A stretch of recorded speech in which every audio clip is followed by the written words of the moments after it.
Ábrese o acto de investidura como doutor honoris causa desta universidade a favor do profesor doutor Federico Maior Zaragoza. Prego ao señor secretario xeral da universidade que vaya á súa procura e do seu padriño.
Rector magnifique, precor aureas, honorem peto, titulum doctores huius universitatis, Domino Federico Mayor Zaragoza, merita eius, magisterium et opera proeo locuntur. Honoris causa o amicitiam meritaque candidati quod petis, habeat.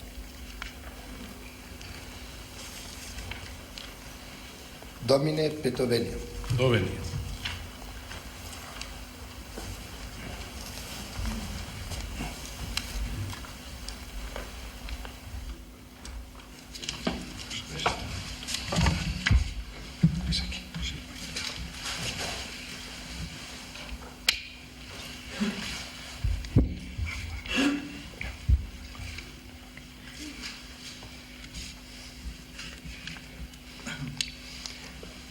Excelentísimo señor presidente de la República de Portugal, don Mario Soares, excelentísimo y magnífico señor rector, excelentísimos y magníficos señores rectores, excelentísimas autoridades, ilustre colegio de doctores, miembros de la comunidad universitaria, mis queridos colegas y amigos, señoras y señores.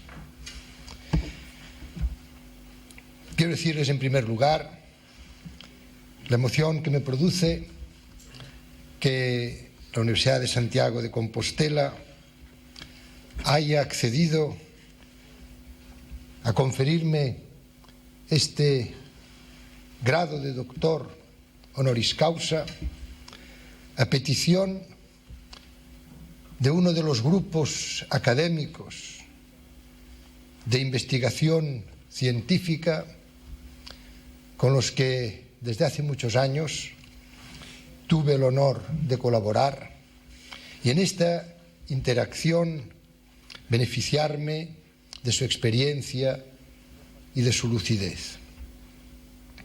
Como farmacéutico, como bioquímico, comprometido no solo con procurar descubrir, con procurar contribuir al acervo internacional del conocimiento, muy particularmente en bioquímica perinatal, muy particularmente en todos aquellos campos que pueden redundar en beneficio de quienes padecen enfermedades irreversibles que pueden ser evitadas con el conocimiento ya disponible o para las que, a través de la investigación científica, a través de la experimentación clínica, se podrá progresivamente aliviar o evitar sus deficiencias.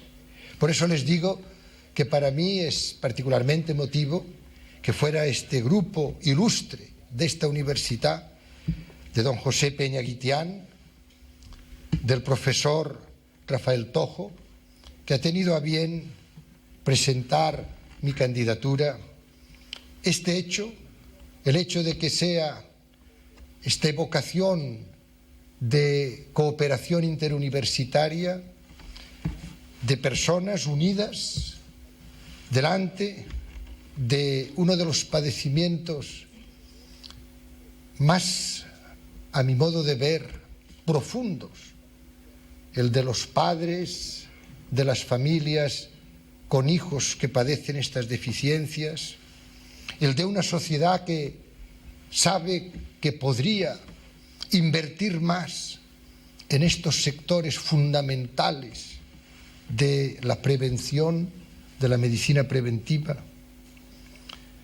convencidos de que no solo nos interesa identificar, analizar, diagnosticar, sino que sobre todo es en el tratamiento, es en la posibilidad real que tenemos de evitar estas situaciones a través del consejo genético, a través de campañas de conocimiento generalizado de cuáles son estas situaciones y de cómo pueden evitarse, a través de análisis, a través de la aplicación del conocimiento científico, progresivamente evitar este sufrimiento de los deficientes y sobre todo de aquellos que tienen alteraciones irreversibles de los deficientes mentales.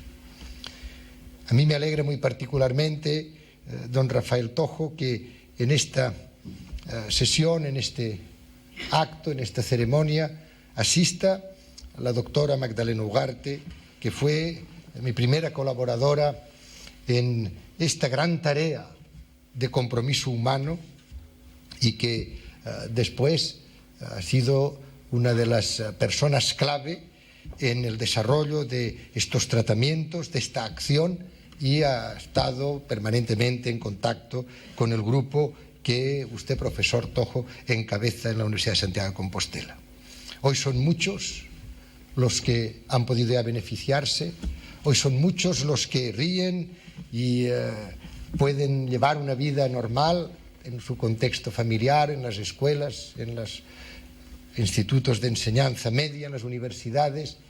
Y esta es una gran alegría, pero al mismo tiempo es un gran estímulo, porque nos da idea de una de las cuestiones que luego abordaré, aunque sea someramente, es la de la necesidad de actuar a tiempo, de tener el coraje de actuar en el momento oportuno antes de que se produzcan alteraciones irreversibles, antes de que se alcancen puntos de no retorno.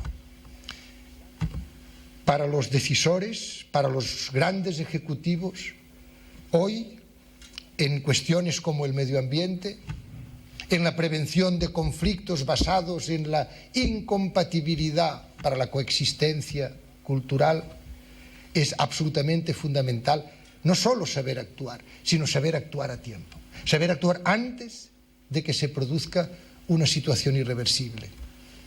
Y esto, los que hemos trabajado y seguimos trabajando más o menos directamente en estos momentos en el diagnóstico y en el tratamiento de estas alteraciones, sabemos que es fundamental no pedirle al diagnóstico que sea completo.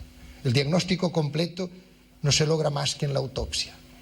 Lo que es interesante es poder actuar de tal manera que el tratamiento sea efectivo.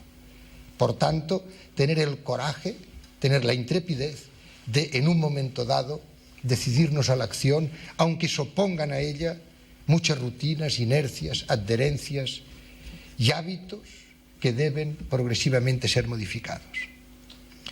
Fin de siglo es tiempo de acción. Es siempre tiempo de recorrer los caminos que llevan a las fuentes.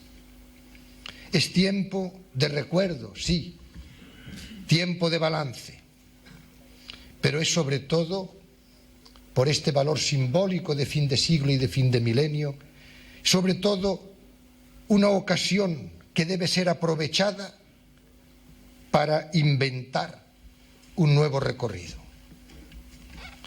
Camino jacobeo,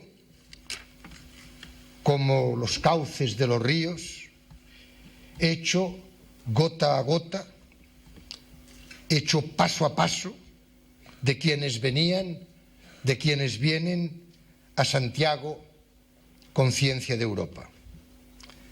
Camino de Santiago, patrimonio común, que debe ser sobre todo futuro, porque, me gusta mucho repetirlo, solo el futuro es nuestra riqueza universal todavía intacta. El pasado fue como fue. El presente se decidió ayer. El futuro, en cambio, se decide hoy. Es hoy, es este hoy que debe comprometernos, decidirnos a no ser cronistas, sino autores del devenir de la humanidad, no solo analistas, sino sobre todo terapeutas. En este fin de siglo, en este fin de milenio, es este el primer mensaje. Es tiempo de acción, de compromiso personal, para ser capaces de superar los inmensos intereses, los inmensos obstáculos que se oponen a la transformación social que es imprescindible, moralmente exigible y urgente. Los más privilegiados, los que han tenido acceso al saber, los universitarios, son también los más responsables en este tiempo de acción. A escala internacional, solo el 8,6% de la juventud comprendida entre 18 y 23 años tiene acceso a la enseñanza superior. Esta cifra alcanza valores de 30, 35 hasta 40% en los países más adelantados. A pesar de lo cual, la mayoría de la juventud cuya edad se comprende entre los 18 y los 23 años no tiene acceso a la enseñanza superior. Debemos, por tanto, pedir a quienes tienen este mérito o esta suerte que contribuyan de una manera decidida no solo a la interpretación de nuestro tiempo y al diseño del futuro, sino a la puesta en práctica de las medidas que a veces, con cierto riesgo, con audacia, deben ponerse en práctica. El segundo mensaje es que el ritmo, la complejidad y la globalidad de los problemas requieren conocimiento, imaginación y sentido de la anticipación. Complejidad porque la simplificación, no me canso de repetirlo, constituye un fraude desde un punto de vista científico y tenemos que tener el coraje no solo de vivir con la complejidad, sino de hacerlo frente. Tenemos los medios y debemos ser capaces, por tanto, de no solo hacer frente a la complejidad, sino de saber que hoy el mundo es, como decía Albert Einstein, uno o ninguno. Yo le repetía hace unos meses en un claustro de Estados Unidos mi convicción de que la recomendación de que es peligroso asomarse al exterior debe limitarse a los viajeros de los trenes y de otros vehículos. Hoy, al contrario, debemos asomarnos al exterior.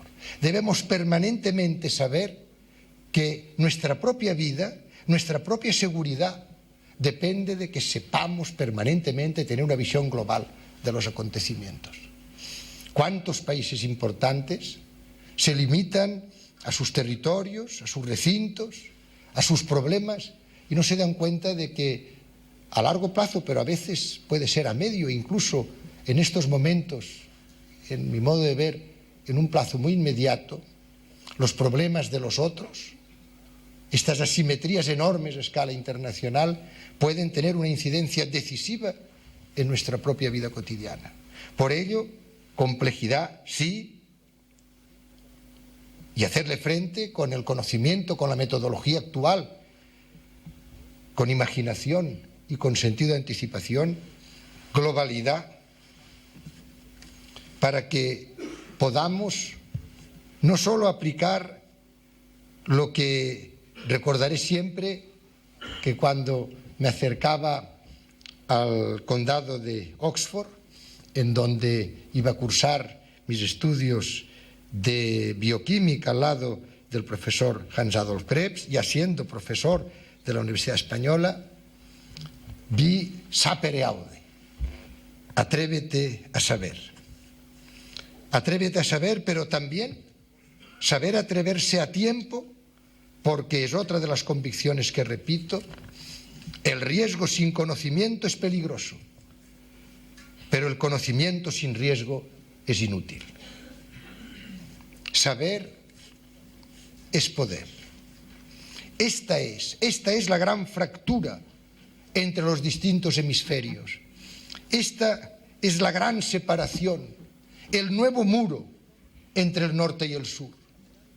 Todos presenciamos a finales del año 89, con profunda satisfacción, pensando que algo habíamos contribuido, que algunas ventanas habíamos abierto para que este muro de Berlín colapsara en la forma solemne, fantástica, en que todos pudimos presenciarlo. Pero hoy sabemos que hay otros muros, que hay otros telones. Hoy sabemos que en nuestro propio mar Mediterráneo se está elevando un muro de pobreza mucho más difícil de ver colapsar que aquel muro de Berlín. La fractura entre el norte y el sur. Esta pobreza se halla enraizada en la ignorancia.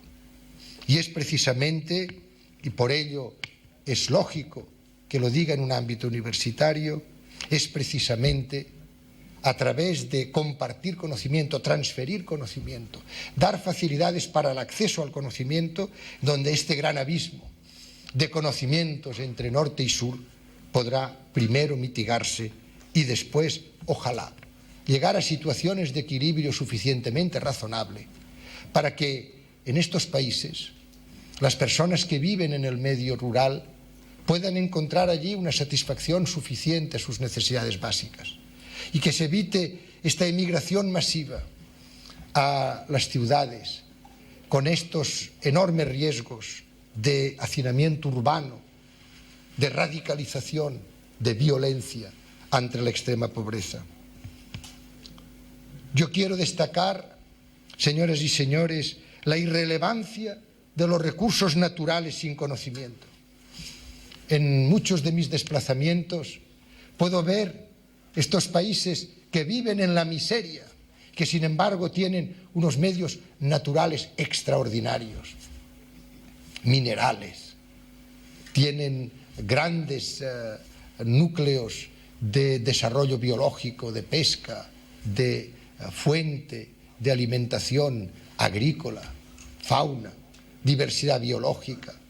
Y sin embargo nos damos cuenta de que es irrelevante desde un punto de vista de su desarrollo porque les falta la llave maestra que les permitiría abrir este cofre que contiene todas estas riquezas naturales.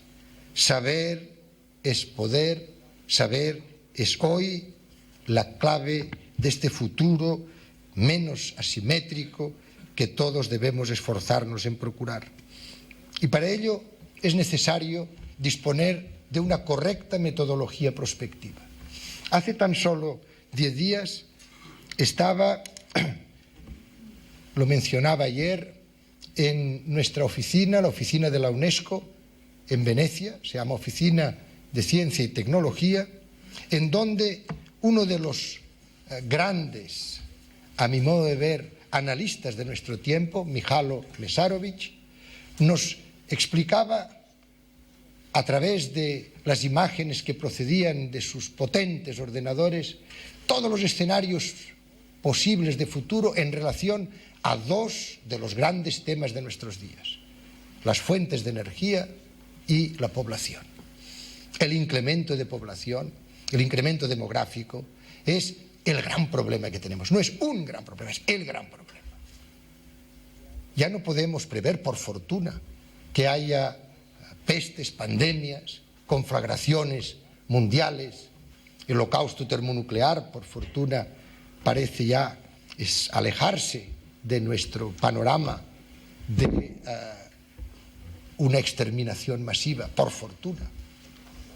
Sin embargo, nosotros sabemos que todos los días mueren miles de niños, de personas, por no disponer de agua potable, frente a enfermedades para las cuales ya tenemos conocimientos suficientes o sobre las que tendríamos que investigar más, porque algunas de ellas no afectan a los países, llamémosle ricos, de otras latitudes.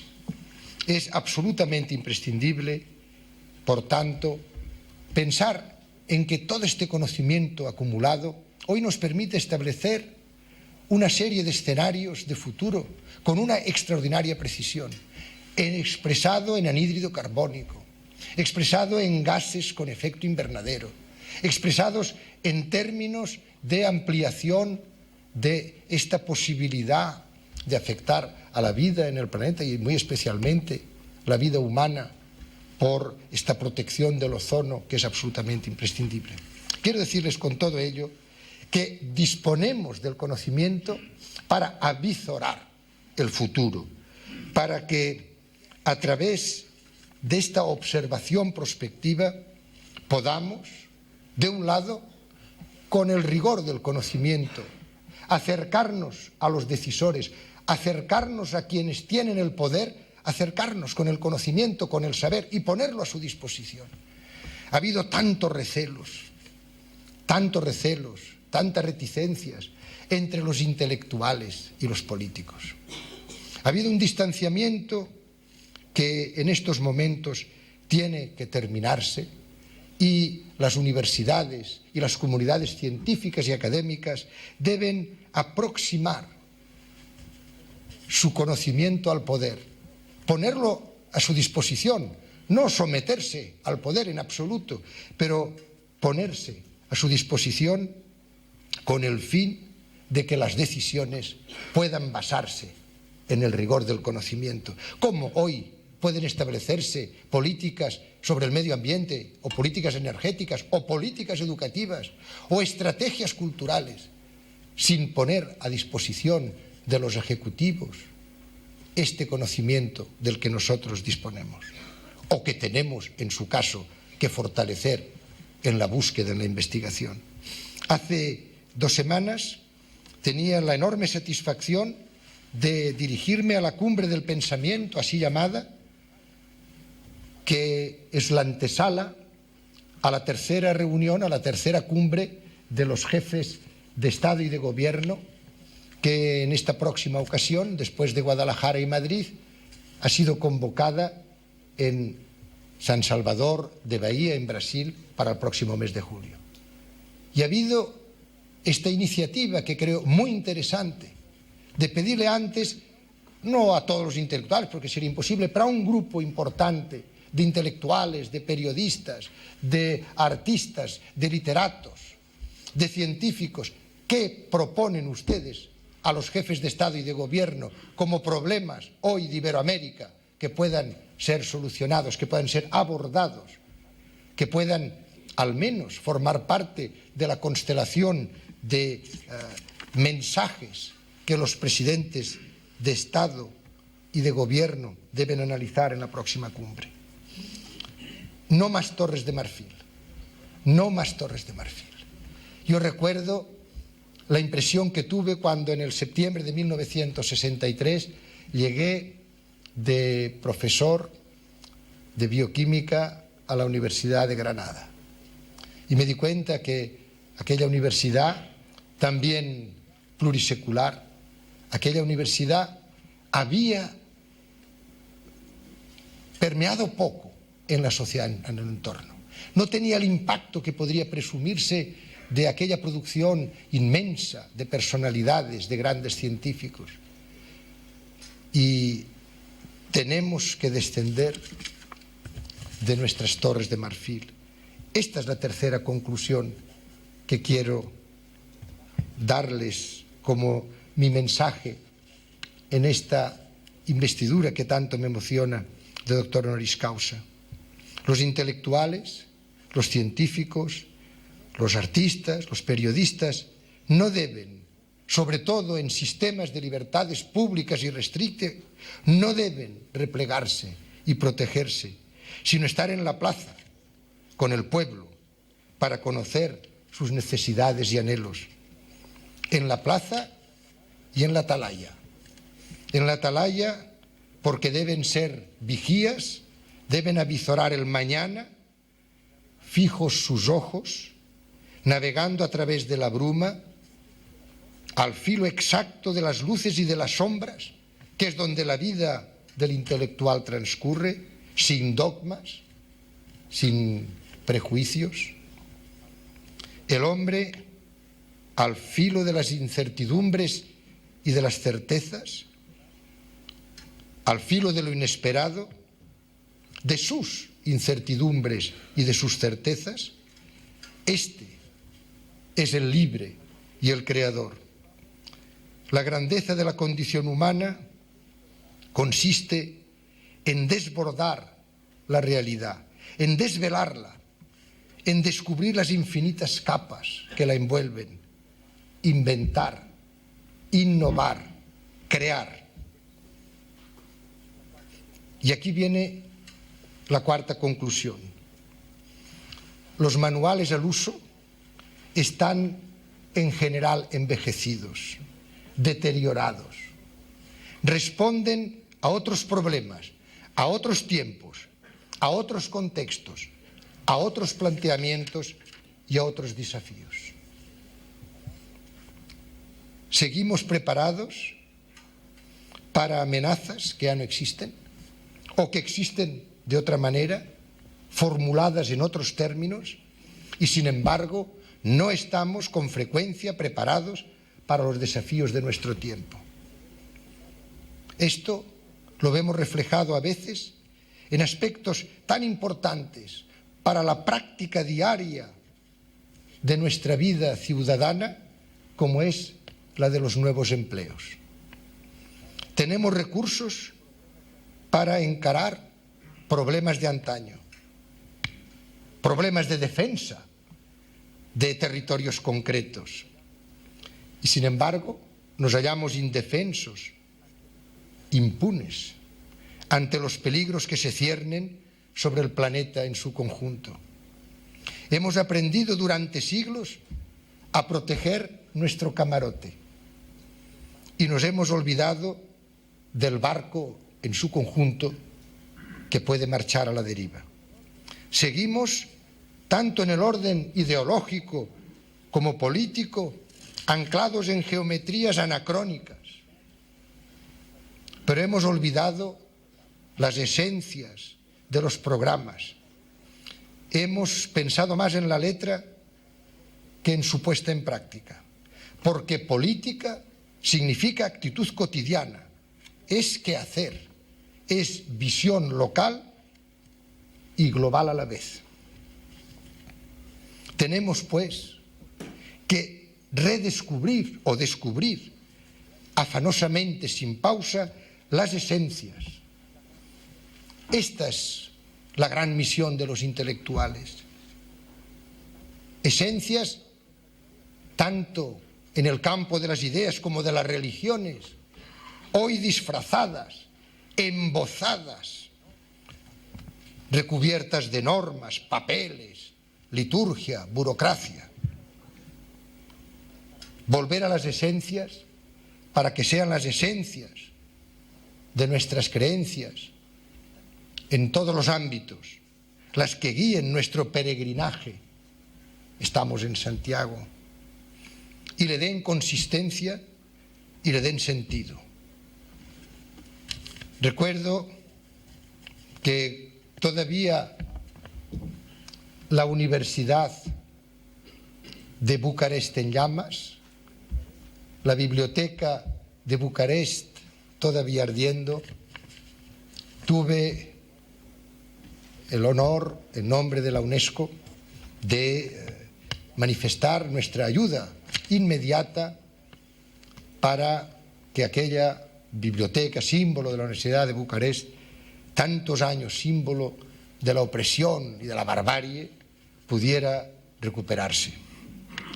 Y el secretario perpetuo del Colegio de Francia estaba a mi lado y oyendo hablar a uno de los profesores de la Universidad de Bucarest, me pasó un papel en el que decía: una gran utopía ha desaparecido, ¿qué podemos hacer? Y añadía: deberemos inventar nuevas utopías. Deberemos, sí, poner en el camino especialmente de nuestras generaciones jóvenes utopías en el sentido de estímulos, de acicates para la acción, ideales, utopías necesarias.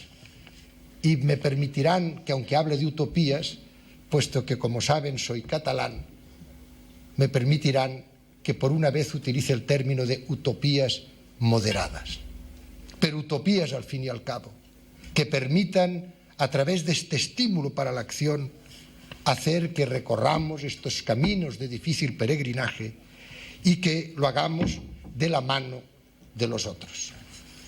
Los recorridos en solitario, a todas las escalas de esta solitud, han terminado.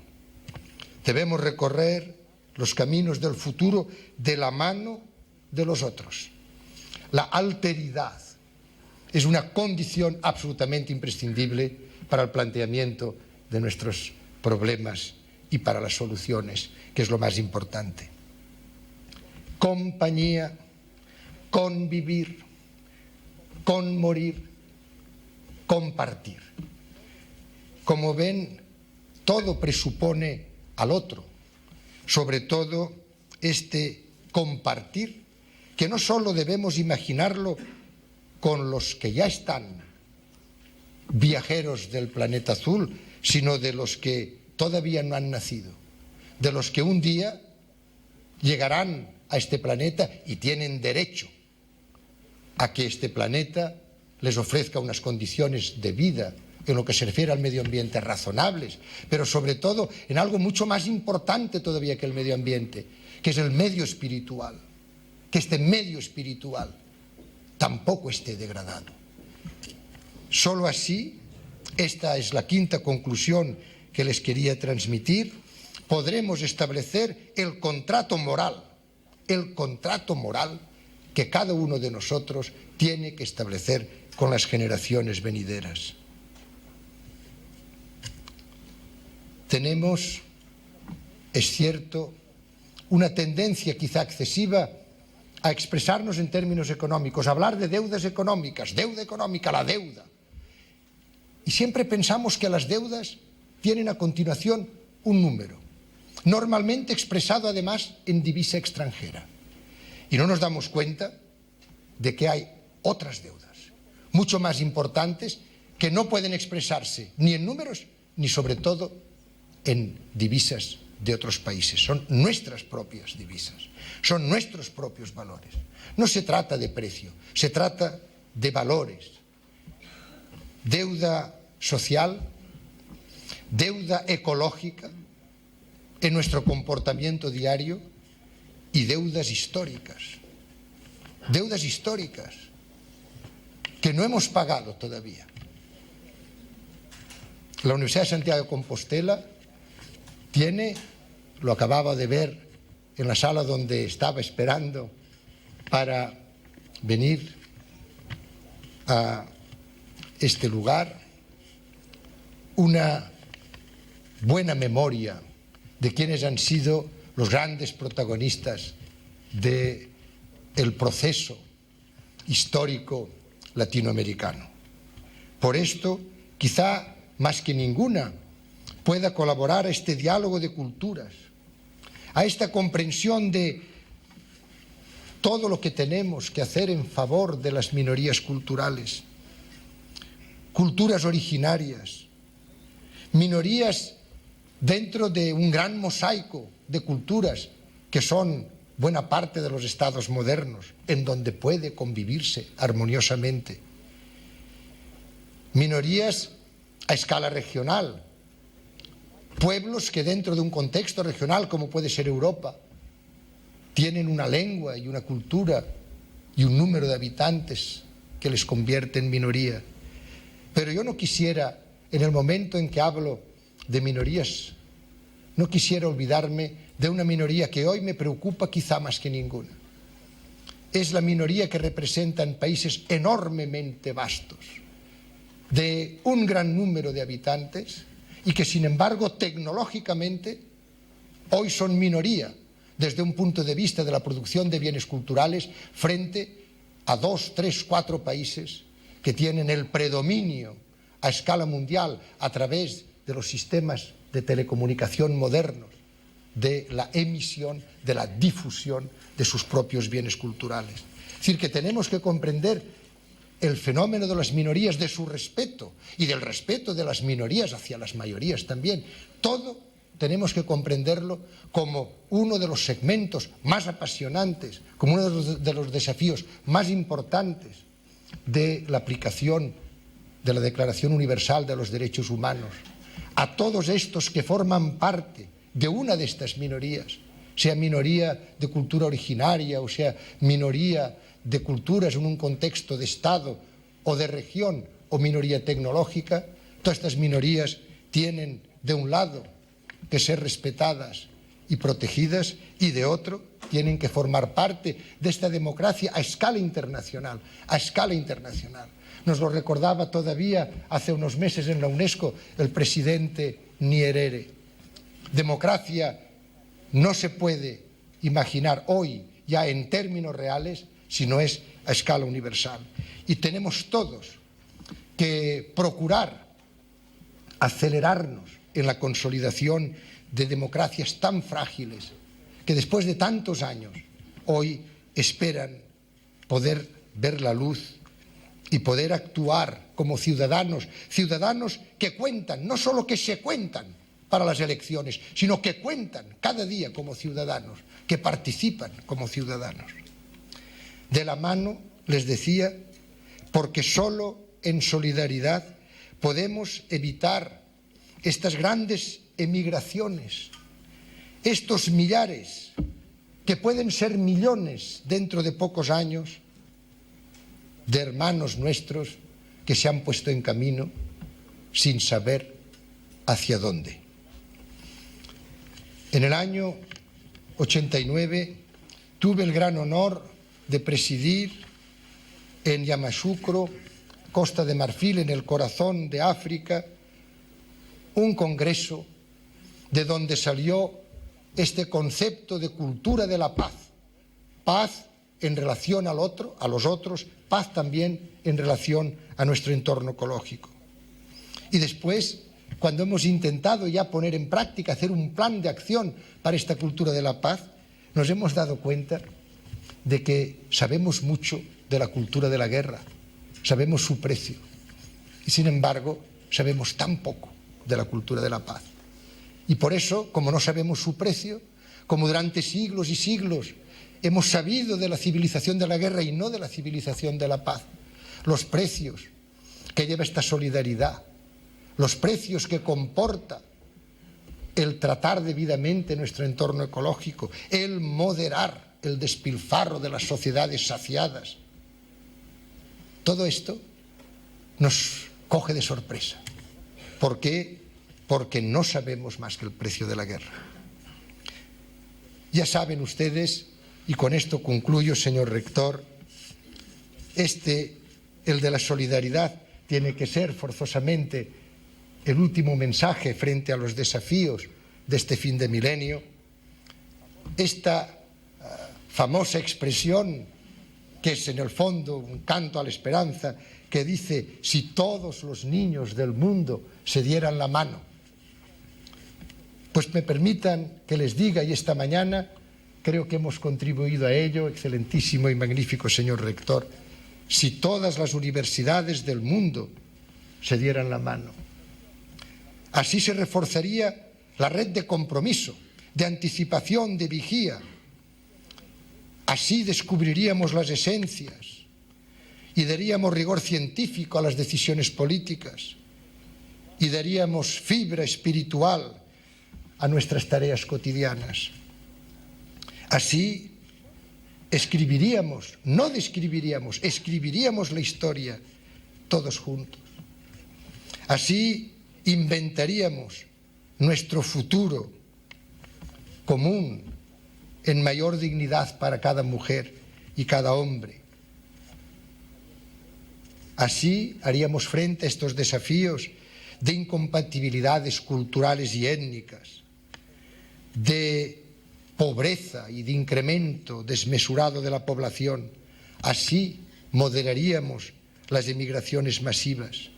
Así trataríamos mejor al medio ambiente.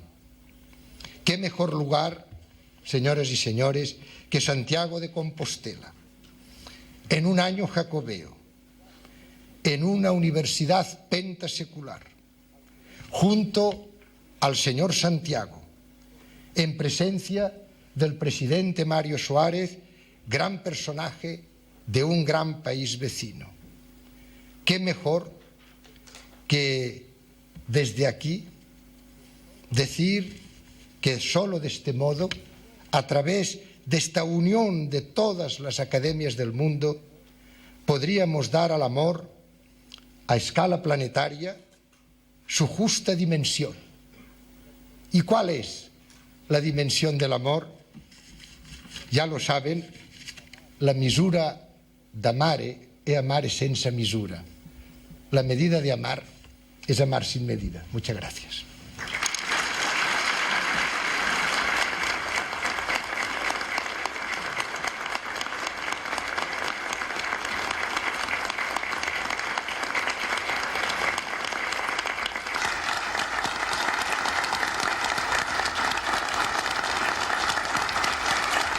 Magnífico y excelentísimo señor rector de la Universidad de Santiago, magníficos y excelentísimos señores rectores de la Universidad de Coruña y Vigo, excelentísimas e ilustrísimas autoridades, ilustre colegio de doctores, miembros de la comunidad universitaria, señoras y señores. Es para mí un grande y merecido honor el hacer la glosa de los méritos académicos, científicos y sociales que justifican la investidura de doctor honoris causa por la Universidad de Santiago del profesor Federico Mayor Zaragoza. Siento un gran placer y satisfacción al tener un papel activo en este ceremonial académico, pues debo informar a este claustro de lo acertado y justo de la incorporación del nuevo doctor. Tarea fácil, al tratarse de un gran maestro universitario, de un prestigioso científico y de un destacado intelectual, que al mismo tiempo es en la actualidad director de un organismo de Naciones Unidas cuyo objetivo es la defensa y promoción de la educación, la ciencia y la cultura, la UNESCO. Pero si estos méritos no fueran suficientes, que lo son de forma abrumadora, su importante contribución a la investigadora y sociocultural desde hace 25 años en pro de los niños, en especial de los disminuidos, justificaría sobradamente esta investidura. Conociendo la sencillez y la modestia del profesor Mayor Zaragoza, un catalán español universal, seré breve en la enumeración de sus méritos. Nace en Barcelona en 1934 y es un estudiante aplicado y responsable. En las vacaciones trabaja e investiga en la fábrica de antibióticos en León, donde su padre le orientará y estimulará definitivamente. Licenciado y doctor en farmacia con premio extraordinario por la Universidad Complutense de Madrid. Trabaja con el profesor Krebs Nobel de Bioquímica en la Universidad de Oxford. Catedrático de Bioquímica de la Facultad de Farmacia de la Universidad de Granada y rector de la misma universidad. Catedrático de Bioquímica de la Facultad de Ciencias de la Universidad Autónoma de Madrid. Director y presidente científico del Centro de Biología Molecular Severo Ochoa de Madrid. Director del Instituto de Ciencias del Hombre, miembro del Club de Roma, presidente de la Comisión Asesora Científica y Técnica del Gobierno Español, diputado y eurodiputado, presidente de la Comisión de Educación y Ciencia del Congreso, ministro de Educación y Ciencia, director general de la UNESCO, poeta, escritor. Muy recientemente ha recibido un importante galardón, Pluma de Oro a la Libertad de Prensa, concedido por la Federación Internacional de Editores de Diarios, y más recientemente todavía, la de Comendador de la Legión de Honor francesa. Ha publicado numerosos artículos en las revistas de más impacto científico internacional. Ha dirigido más de 40 tesis doctorales e importantes proyectos de investigación nacionales e internacionales. Entre sus discípulos se encuentran más de una docena de catedráticos de bioquímica. Es doctor honoris causa por varias universidades. Un currículum impresionante y una vida apasionante. Cuando el Departamento de Pediatría, Obstetricia y Ginecología, Anatomía Patológica y Medicina Legal y Toxicología de la Facultad de Medicina propuso al profesor Mayor Zaragoza como doctor honoris causa, lo hizo teniendo en cuenta su liderazgo en el campo de la bioquímica y de la biomedicina española, tanto desde el punto de vista de sus aportaciones científicas como de promotor de esta ciencia fundamental a través de sus responsabilidades en la Administración española. Sin su labor investigadora y la de sus discípulos que formó, la pujanza actual de la bioquímica española sería muy distinta. Pero además de estos méritos, se valoraron muy especialmente los que se relacionan con su línea de investigación sobre bioquímica prenatal y neonatal y la prevención de la subnormalidad en los niños. A estas voy a dedicar la mayor parte de mi tiempo. Durante su estancia con el profesor Kreff en Oxford, diseña y desarrolla el screening de errores congénitos del metabolismo que son causa de alteraciones en el desarrollo y la maduración cerebral.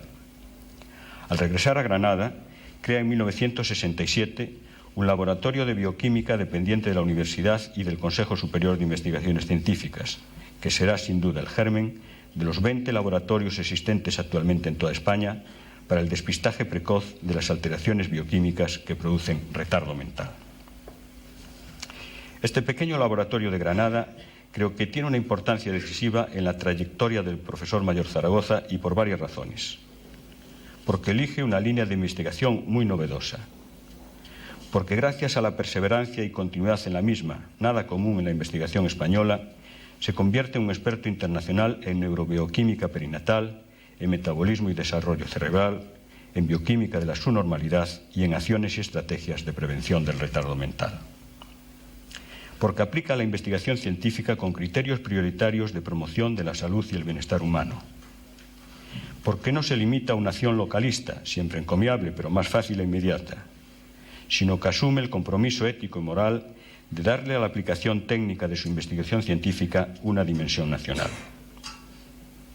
Conoce que existen en el mundo cientos de millones de personas disminuidas, tanto físicas, psíquicas como sensoriales, y cree que la solidaridad social debe manifestarse de manera muy especial en favor de quienes tienen limitaciones y que la mejor manera de hacerlo es la prevención, es decir, evitar que se produzca la minusvalía.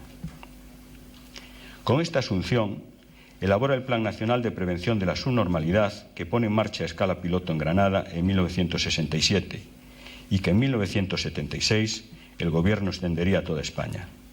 A partir de esa fecha, y en estrecha colaboración con Su Majestad la Reina Doña Sofía, a través del Real Patronato de Prevención y Atención a Personas con Minusvalías y con el soporte legal del artículo 49 de la Constitución Española, que como diputado constituyente propuso y cuyo texto es el siguiente, los poderes públicos realizarán una política de prevención, tratamiento, rehabilitación e integración de los disminuidos físicos, sensoriales y psíquicos, a los que facilitarán la atención especializada que requiera y los ampararán especialmente para el disfrute de los derechos que este título otorga a todos los ciudadanos.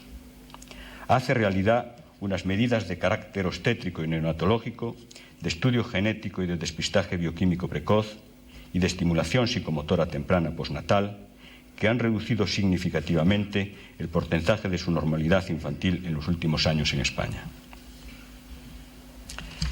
Mención especial merece su relación y colaboración con la Universidad de Santiago, no solo participando activamente en congresos y cursos organizados por departamentos o por el propio rectorado, sino también por su decisiva intervención en la creación y dotación de la Cátedra de Bioquímica de la Facultad de Medicina, que tanto beneficio aporta a la formación médica.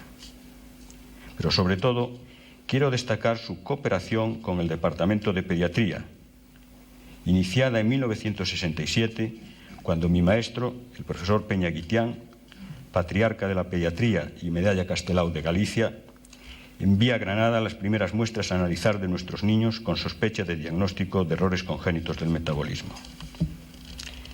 Desde entonces nunca nos ha faltado la ayuda y colaboración del profesor Mayor Zaragoza. He oído en varias ocasiones decir públicamente a la profesora Magdalena Ugarte, aquí presente, una de sus principales colaboradoras, que los pacientes de Santiago fueron de los primeros estudiados y que valoraron muy positivamente nuestro afán de llegar a un diagnóstico correcto para así poder prevenir la subnormalidad. Es de destacar su apoyo incondicional en la época que colaboramos con él como miembros del Comité Científico de Real Patronato y que permitió crear en Galicia uno de los primeros laboratorios de España de diagnóstico bioquímico y genético de la subnormalidad y una unidad de estimulación y rehabilitación temprana ubicados en nuestro departamento hospitalario del Hospital General de Galicia Clínico Universitario. Gracias a su obra iniciada en 1967, se han realizado en España hasta 1993 4.326.637 análisis de recién nacidos, de los cuales 291.492 corresponden a Galicia, detectándose, por solo citar las causas más frecuentes, 1.486 casos de hipotiroidismo congénito y 393 casos de fenilcetonuria. Con este diagnóstico precoz, estos niños condenados a la subnormalidad han desarrollado su cerebro normalmente. El mérito del profesor Mayor Zaragoza es aún más grande si se tiene en cuenta que no es un médico y, por lo tanto, su obligación principal, profesional e investigadora, no era la salud de los niños. Es un ejemplo de investigadores que orientan la ciencia y sus aplicaciones hacia los problemas que son esenciales para el bienestar de los semejantes, de hombres que dan testimonio por los más débiles e indefensos, de hombres que saben bien que el niño no es una prioridad, sino la prioridad nacional, de los que piensan que la salud y la educación de la infancia es el único seguro para el progreso humano. Es, sin duda, el contrapunto de una parte de la sociedad y de no pocos dirigentes políticos que piensan que los niños ya no son un problema. Creo que es un error, además de una injusticia, pues un país empieza a ser justo cuando hace justicia a sus niños. Esta actitud y testimonio del profesor Mayor Zaragoza debe ser un ejemplo para las sociedades y los poderes públicos del mundo, para evitar que tantos niños sean hoy asesinados, maltratados, humillados y ofendidos. La ex Yugoslavia, Somalia, antes de ayer Texas, ayer París, son ejemplos recientes que nos hacen rememorar las palabras de nuestro querido y admirado Nobel y también doctor honoris causa por esta universidad, Camilo José Cela. Pertenecer a la especie humana produce con frecuencia muy hondos y muy amargos remordimientos de conciencia en los niños. Su entrega incondicional en favor de los menores debe estimularlos a todos en España y en Galicia, pues aun habiéndose experimentado en los últimos 25 años cambios altamente positivos en salud, educación, calidad y expectativa de vida, no podemos ni debemos ocultar que falta mucho para que los niños gocen plenamente de los derechos que los ampara la Constitución y los estatutos de autonomía, las leyes de la CE y los derechos del menor de Naciones Unidas, y que existe un largo camino por recorrer para que cada niño alcance sus máximas posibilidades y potencialidades de crecer y desarrollarse, de educación y cultura, de respeto y dignidad, y de protección contra los efectos adversos de las drogas, el SIDA y la televisión. Concluyo mi disertación con unas palabras sobre la figura del profesor Mayor Zaragoza como un universitario comprometido con su tiempo, como un dignatario mundial en busca de soluciones universales para el bienestar humano, la educación, la ciencia, la justicia, la paz y la protección del medio ambiente. Desde hace mucho tiempo ha prescindido de la cómoda posición de simple espectador pasivo de la dramática situación de 3/4 partes de la humanidad: hambre, analfabetismo, enfermedad, pobreza, para convertirse en un participante activo en la transformación urgente, inaplazable, de esta injusticia intolerable. Piensa que en este nuevo orden el conocimiento y su difusión se perfila como el mayor cambio de la historia y para ello no pueden escatimarse recursos. Por su carácter liberalizador y redistributor, y porque los índices de desarrollo ya no serán solo los económicos, sino más bien los culturales y de calidad de vida, la universidad debe jugar un papel principal, donde los merecimientos intelectuales, la capacidad investigadora y creadora, el compromiso de los jóvenes y la agilidad de adaptar y crear currículos a la demanda de la sociedad serán decisivos para el progreso. Su visión de la ciencia encaminada a mejorar la condición humana, tanto espiritual como material, está basada en la interdependencia y solidaridad de los pueblos, por tanto no supeditada al poder político o económico, sino como un patrimonio de la humanidad, utilizando sabiamente el saber. Su preocupación por que la tecnología, la información e informatización unidireccional constituyan un nuevo colonialismo más injusto y duro que los pasados es muy acertada, ya que la uniformidad que entraña la civilización técnica puede ahogar la identidad y diversidad cultural de cada pueblo, lo que afectaría grandemente a la fecundidad creadora de las culturas y al equilibrio mundial. Lo universal no puede establecerse a partir de una cultura particular, pues si existe futuro es el de una humanidad mestiza. Su idea de que la paz es posible, de que se debe trabajar por la paz, que es necesario el compromiso personal por la paz, se concentra en su mensaje: si quieres la paz, prepara la paz, y esta tiene un precio, el de que los países ricos tienen que ayudar a los pobres. Dos personajes tan distintos y tan distantes le han dado la razón. Así, Albert Camus decía que no puede haber paz sin esperanza, que el destino del hombre no se resuelve si antes no se establece una democracia universal con criterios de justicia y paz. Y Pablo VI afirmaba: si quieres la paz, lucha por la justicia. Su preocupación por el medio ambiente es encomiable. Dice: hoy es todavía posible alterar las tendencias del crecimiento y establecer unas condiciones nuevas de estabilidad ecológica y económica, pero mañana quizá no, ya que el planeta está comenzando a recibir una carga de contaminación superior a la que pueda soportar, a la que pueda asimilar sin degradarse. La humanidad y los líderes económicos y políticos deben reaccionar inmediatamente, ya que los ciclos del movimiento del agua y del aire no están sometidos al libre albedrío de los gobiernos soberanos, que la intoxicación química no se detiene en la frontera de un país, que la biosfera no se deja fraccionar en estados nacionales y, por tanto, el medio ambiente es un asunto internacional. De lo contrario, la aplicación técnica incorrecta de la ciencia lleva al peligro de destrucción y desaparición de la especie. Mi querido y admirado profesor Mayor Zaragoza, estoy seguro de la satisfacción, responsabilidad y honor que para usted significa incorporarse a formar parte del claustro de la Universidad de Santiago, que, como toda institución perdurable, próxima a celebrar su 5º centenario, está lleno de luces y sombras, pero que siempre es guía y fuente de progreso social.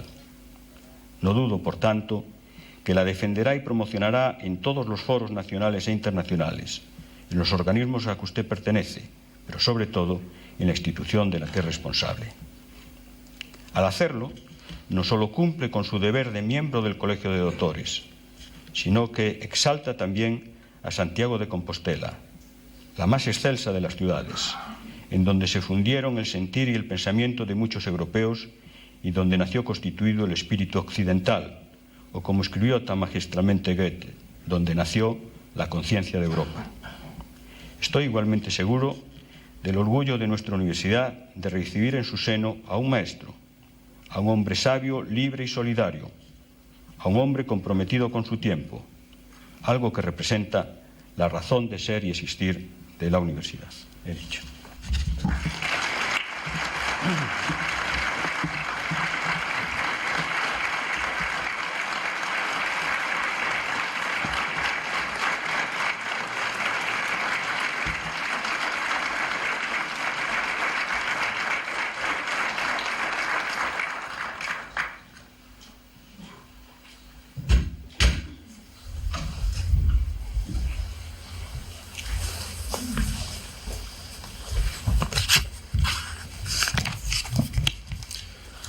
Autoritate igitur mi concessa legibus regni, tibi domino Federico Mayor Zaragoza, confero gradum doctoris honoris causa in medicina, et cognito preclaro domine Rafael Tojo Sierra, patrono tuo, ut te insignibus doctoralibus decore.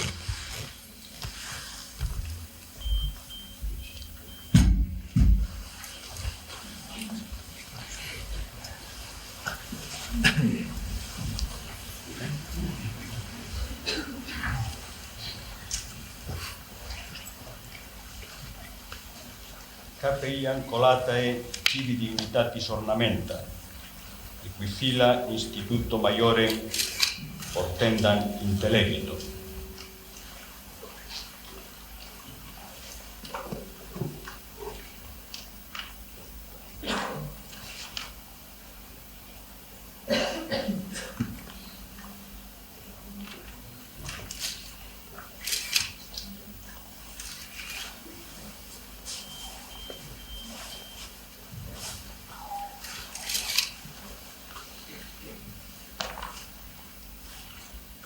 Fileu sic liberalis tibi, sit bellum laureum coronamentum, quod honovantur post certamen victores.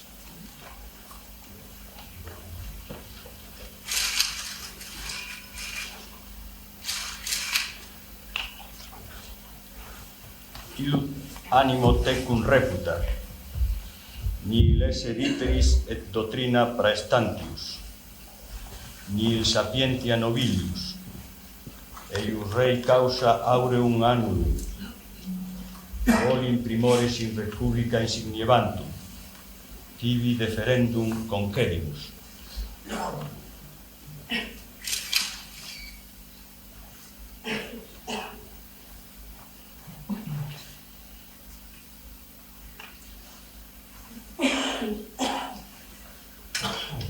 Librum ad facultatis nostra studia pertinente, clausum et reseratum concedibus, eumque similisque ex edito, scholae loco explicandi interpretandique tibi ius ex escitor.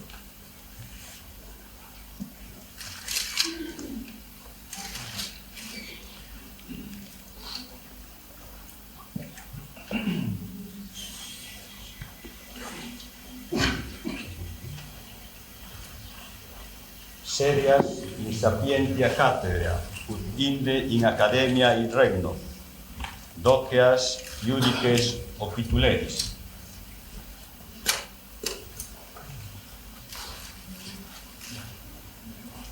Quantopero vero de adepta a te, dignitate totius academici, coetus nomine gratulemur, hic noster tibi testetur amplexus.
Iuras ad implere quae secuntur, semper, ubicumque fueris, iura, privilegia et honorem uius universitatis eiusque doctorum conservare, favorem et prudentem consilium prestare, quotiens fueris requisitus, et eam eiusque doctores ab omni calumnia, verbo et opera defendere, Sic iuro et sic volo.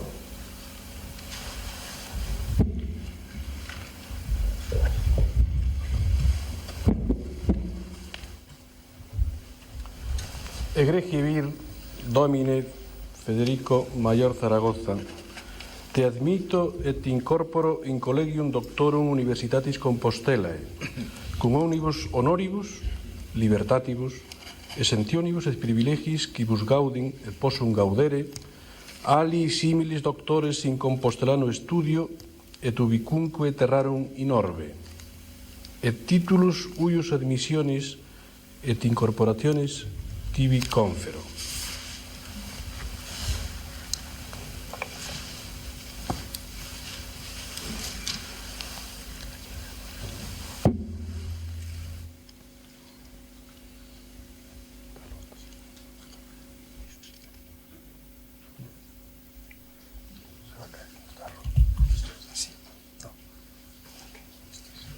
Preciosa.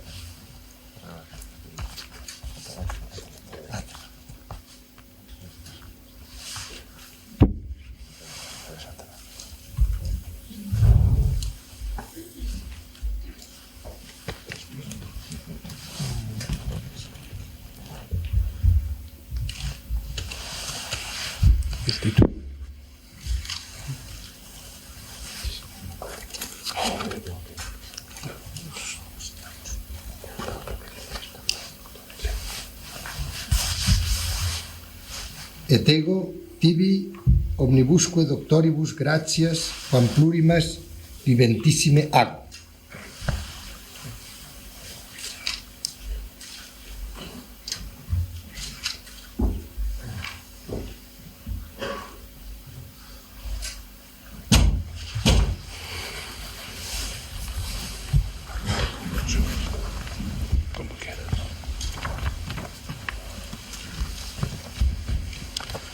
Excelentísimo señor Presidente de la República de Portugal, excelentísimos rectores magníficos, excelentísimas e ilustrísimas autoridades, doutoras e doutores, señoras e señores.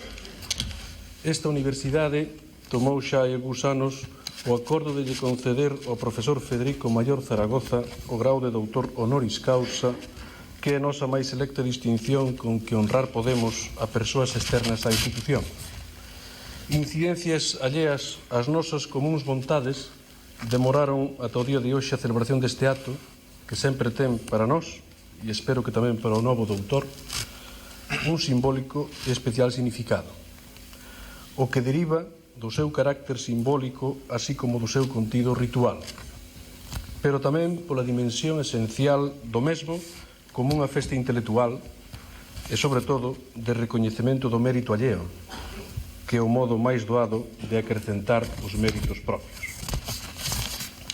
O novo doutor coñece ben estes actos, pola súa condición primixenia de universitario, de rector e de político científico, de modo que non me parece necesario estenderme sobre o que supón para unha institución como a universidade a colación dun grau de doutor honoris causa.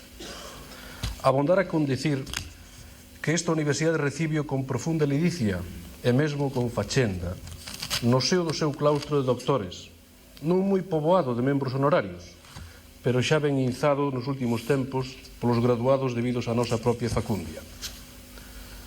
As razóns que moveron a universidade para a concesión desta distinción foron de índole académica e científica, como acaba de subliñar con amplitude o padriño do novo doutor.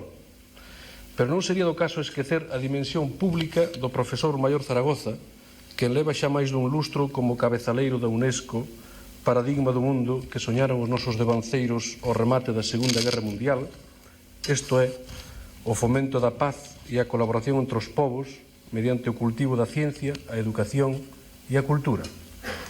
Mandato que non pode ser máis acaído para os propios fins da universidade. A biografía do profesor Mayor Zaragoza é ben coñecida, sexa no seo da comunidade científica polas súas pioneiras contribucións ao asentamento da bioquímica en España, sexa no ámbito máis xeral da vida cultural e política española e internacional, onde a súa voz ten sido e segue a ser un eco familiar. O padriño da ceremonia, no seu discurso de gabanza, acaba de facer unha apertada síntese da polifacética e intensa peripecia vital do novo doutor. Non compre que lle engadeu máis informacións, porque este claustro compostelano, por si tivera algunha dúbida sobre as bondades do profesor Mayor Zaragoza, ficaríanlle totalmente esvaídas despois das verbas pronunciadas polo seu patrocinador. E que dicir da lección pronunciada polo novo doutor, chea de capacidade imaginativa, de optimismo sobre o noso futuro colectivo, de portentosa capacidade de se anticipar aos problemas que a humanidade se ten plantexados neste fin de século. O científico, o político e o humanista agromaron como vizosas ponlas dunha mesma e única árbore que a do doutor Maior Zaragoza.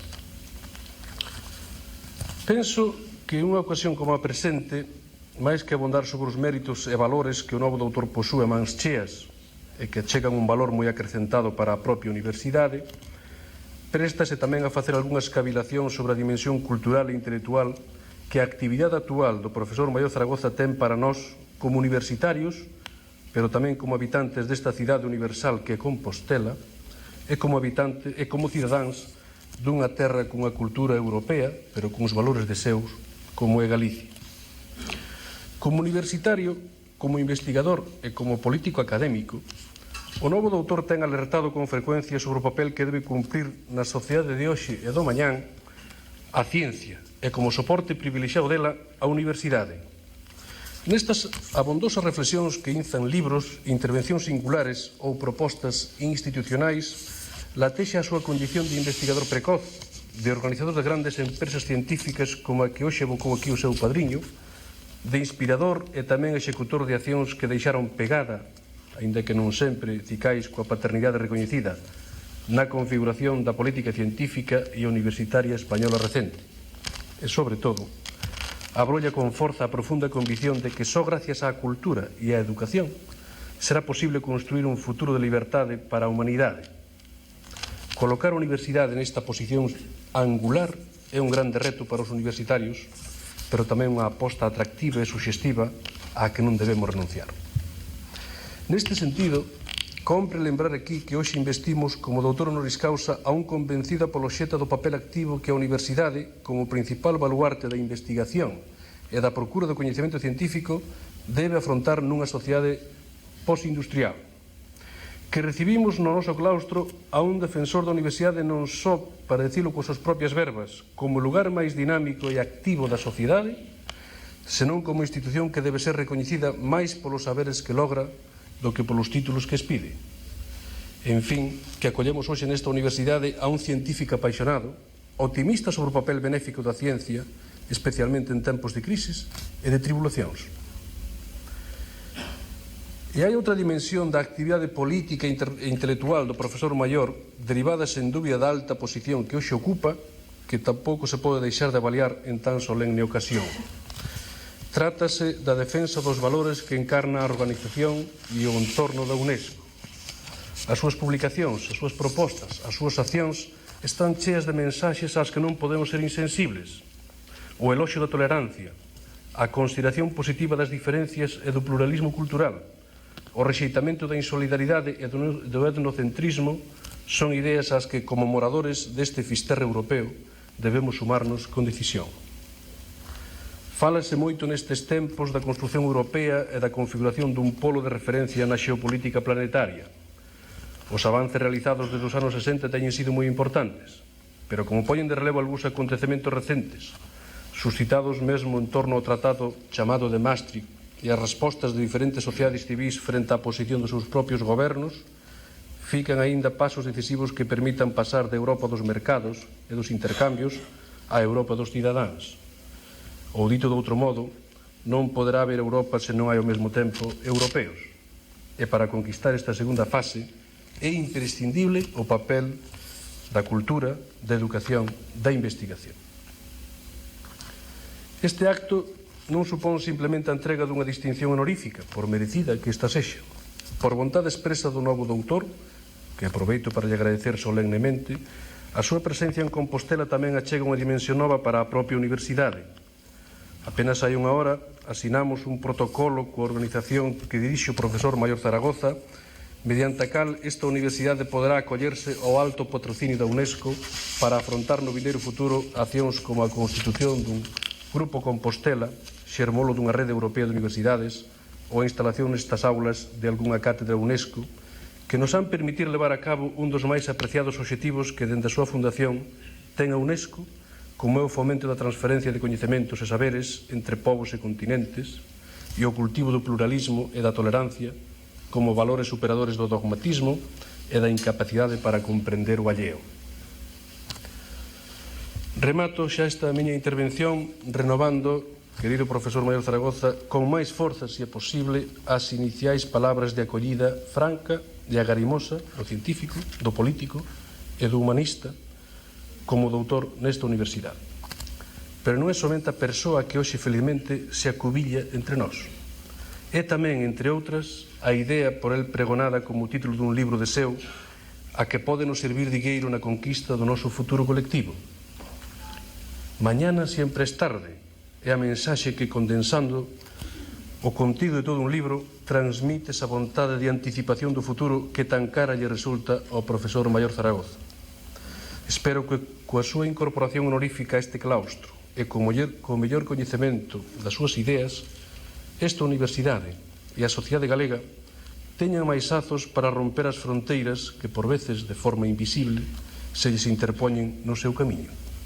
Porque de non facelo así, acabaríamos laiándonos co poeta de que aquí todo é por vir e nada da chegada.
Gracias.